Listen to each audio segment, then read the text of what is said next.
ಅನಾನಸ್ ಹಣ್ಣಿನ ಪ್ರಯೋಜನಗಳು.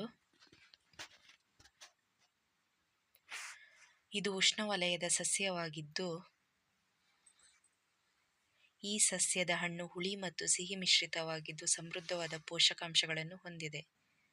ವಿಟಮಿನ್ ಸಿ ಹೇರಳವಾಗಿ ಅನಾನಸ್ ಹಣ್ಣಿನಲ್ಲಿ ದೊರೆಯುತ್ತದೆ. ಅನಾನಸ್ ಎಲೆಗಳನ್ನು ಹರಳೆಣ್ಣೆಯಲ್ಲಿ ಕುದಿಸಿ ಬಿಸಿ ಇರುವಾಗಲೇ ಬಾವು ಬಂದಿರುವ ಜಾಗಕ್ಕೆ ಹಚ್ಚುವುದರಿಂದ ನೋವು ಕಡಿಮೆಯಾಗುತ್ತದೆ. ಅನಾನಸ್ ಹಣ್ಣು ತಿನ್ನುವುದರಿಂದ ಹೊಟ್ಟೆ ಹುಳುಗಳು ನಾಶವಾಗುತ್ತವೆ. ಅನಾನಸ್ ಹಣ್ಣಿನೊಂದಿಗೆ ಅರಿಶಿನ ಸೇರಿಸಿ ತಿನ್ನುವುದರಿಂದ ಕಾಮಾಲೆ ಗುಣವಾಗುತ್ತದೆ. ರೋಗ ನಿರೋಧಕ ಶಕ್ತಿ ಹೆಚ್ಚಿಸುತ್ತದೆ. ಅನಾನಸ್ ಹಣ್ಣು ತಿನ್ನುವುದರಿಂದ ಕರುಳಿನ ಹುಣ್ಣು ಮತ್ತು ಹೊಟ್ಟೆ ಹುಳುಗಳು ನಾಶವಾಗುತ್ತವೆ. ಅನಾನಸ್ ಹಣ್ಣಿನೊಂದಿಗೆ ಜೀರಿಗೆ ಹಾಕಿ ಕುದಿಸಿ ಕುಡಿಯುವುದರಿಂದ ಉರಿ ಮೂತ್ರ ಕಡಿಮೆಯಾಗುತ್ತದೆ. Thank you friends. ಸಬ್ಸ್ಕ್ರೈಬ್ ಮಾಡಿ, ಶೇರ್ ಮಾಡಿ, ಲೈಕ್ ಮಾಡಿ, ಸಪೋರ್ಟ್ ಮಾಡಿ.